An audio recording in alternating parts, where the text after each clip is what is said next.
मनुष्य के भाग्य में क्या है। दोस्तों, आज की कहानी बड़ी ही शिक्षाप्रद और महत्वपूर्ण होने वाली है।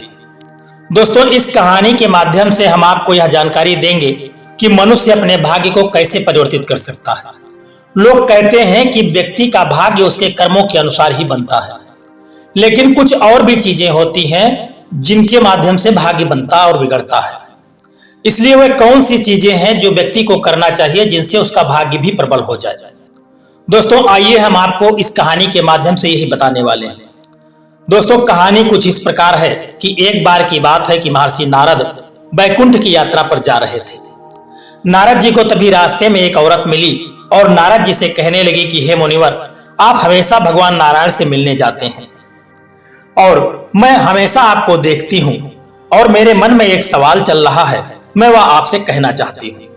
नारद जी ने कहा कि कहो, क्या बात है, आप मुझसे क्या कहना चाहती हो। उस औरत ने कहा कि हे प्रभु, मेरे घर में कोई औलाद नहीं है, आप नारायण जी से पूछना कि मेरे घर में औलाद कब होगी। नारद जी ने कहा ठीक है, मैं अवश्य पूछूंगा। इतना कह करके नारद जी नारायण नारायण का जाप करते हुए अपनी यात्रा पर निकल पड़े।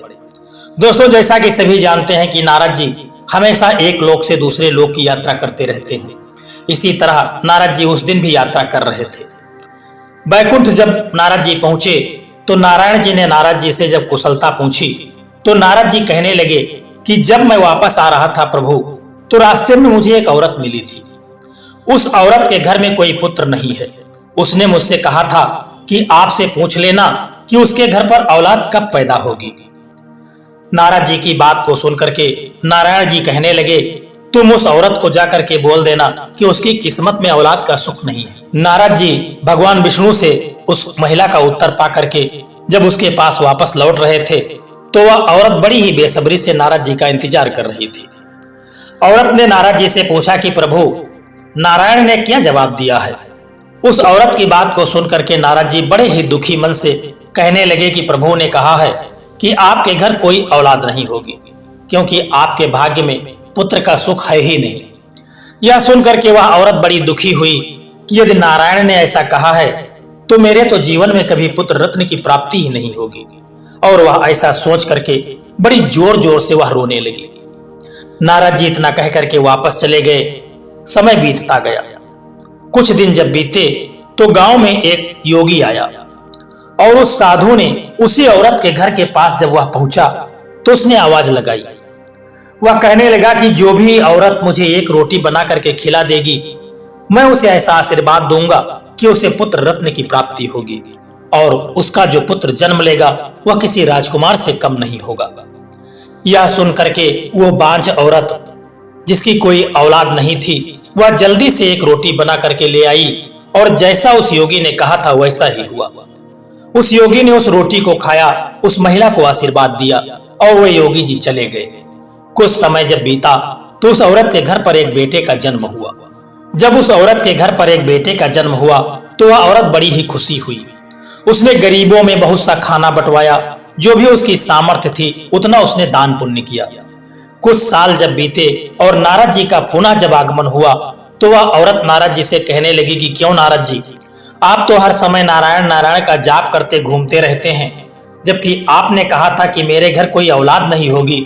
यह देखो मेरा बेटा कितना सुंदर है, किसी राजकुमार से कम नहीं है। नारद जी जब उस महिला की बात सुनी तो उनको बड़ा आश्चर्य हुआ। फिर उस औरत ने योगी के बारे में नारद जी को सारी बातें बताई। वह औरत कहने लगी कि एक दिन मैं दुखी मन से बैठी थी, तभी मुझे एक साधु की आवाज सुनाई दी। वह साधु कह रहा था कि जो भी मुझे एक रोटी बना करके खिला देगा, मैं उससे आशीर्वाद दूंगा, उसके घर में पुत्र रत्न का उत्पत्ति होगी।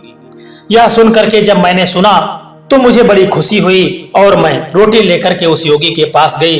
उस योगी ने मुझे आशीर्वाद दिया और उसी के आशीर्वाद के फलस्वरूप आज मुझे इस पुत्र की प्राप्ति हुई है जो आपके सामने है। नारद जी को इस बात का जवाब चाहिए था कि यह कैसे हो गया।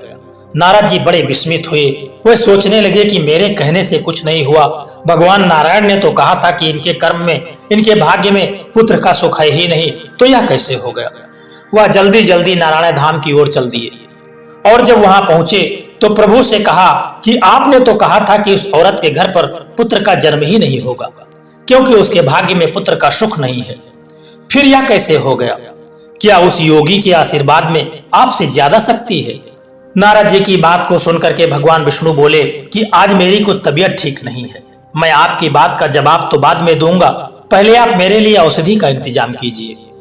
भगवान विष्णु की बात को सुनकर के नारद जी कहने लगे कि प्रभु आज्ञा दीजिए, कौन सी औषधि आपको चाहिए? नारायण कहने लगे कि नारद जी आप भूलोक जाइए और एक कटोरी मांस लेकर के आइए। नारद जी कभी इधर कभी उधर घूमते रहे, काफी लोगों के पास पहुंचे, लेकिन उनको एक कटोरी मांस नहीं मिल सका। भगवान नारायण ने कहा था कि मेरे भक्त के पास ही जाना, और जो मेरा सच्चा भक्त होगा वही इस कटोरी को मांस से भर देगा। लेकिन जब भी नारद जी किसी के पास पहुंचते तो उल्टा लोग उनका उपहास करते कि कैसी बातें कर रहे हैं नारद जी, क्या कभी नारायण भी बीमार हो सकते हैं? नारायण बीमार हैं, यह क्या कह रहे हो? चलते चलते नारद जी को काफी समय बीत गया, लेकिन वह कटोरी मांस से भर नहीं सकी। चलते चलते नारद जी किसी जंगल में पहुंच गए। वहां पर नारद जी ने देखा कि वही साधु नारद जी को मिल गए, जिसने उस औरत को बेटे का आशीर्वाद दिया था। वो साधु नारद जी को पहचानते थे। उन्होंने कहा कि अरे नारद जी, आप इस समय जंगल में इस वक्त क्या कर रहे हैं? इस पर नारद जी ने जवाब दिया कि मुझे प्रभु ने किसी इंसान का मांस लाने के लिए कहा है, क्योंकि वे बीमार हैं। कहते हैं कि जब आप धरती लोक से किसी भक्त का मांस लेकर के मेरे पास आएंगे तभी मेरी तबीयत ठीक होगी। यह सुनकर के वह साधु तुरंत खड़े हो गए और बोले कि प्रभु ने किसी इंसान का मांस मांगा है। उसने कहा कि आपके पास कोई छुरी है या चाकू है, वह हो तो मुझे दीजिए। नारद जी ने कहा कि हाँ प्रभु, वह तो मैं हाथ में लेकर के कब से घूम रहा हूँ। उस साधु ने अपने शरीर से मांस काटा और नारद जी के प्याले में डाल दिया। नारद जी वह मांस का प्याला लेकर के नारायण जी के पास पहुंचे और कहा कि आपके लिए प्रभु मैं औषधि लेकर के आया हूं। नारद जी जब भगवान विष्णु के पास वह एक कटोरी मांस लेकर के पहुंचे तो विष्णु जी नारद जी को देखते हुए कहने लगे कि हे नारद जी, यही तो आपके सवाल का जवाब है। जिस साधु ने मेरे लिए एक प्याला मांस मांगने पर अपने शरीर से इतना मांस भेज दिया है, क्या उस साधु के आशीर्वाद देने पर मैं किसी को बेटा भी नहीं दे सकता? उस बांझ औरत के लिए उसने इतना आशीर्वाद दिया कि उनके आशीर्वाद को मुझे फलीभूत करना पड़ा। उस बांझ औरत के लिए दुआ आप भी तो कर सकते थे, पर आपने ऐसा नहीं किया। मांस तो आपके शरीर में भी था, पर आपने नहीं दिया। मनुष्य का भाग्य केवल प्रारब्ध से निर्मित नहीं होता, अपितु सद्कर्म और आशीर्वाद से भी प्रभावित होता है। इसलिए व्यक्ति को अपने भाग्य को बनाने के लिए हमेशा सत्कर्म और लोगों का आशीर्वाद लेते रहना चाहिए, क्योंकि इससे भी उसके भाग्य प्रबल होता है और उसका प्रारब्ध प्रबल होता है, उससे उसका भाग्य भी अच्छा होता है। इसलिए हमेशा व्यक्ति को सत्कर्म करते रहना चाहिए और अपने बड़े बुजुर्गों से आशीर्वाद लेते रहना चाहिए। तात राम नहीं नर भूपाला, भुवनेश्वर का लहु कल काला, ब्रह्म अनामय अज भगवंता, व्यापक अजित अनादि अनंता।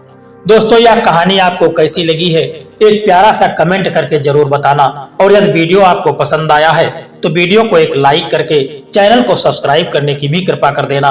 जय श्री कृष्णा, राधे राधे।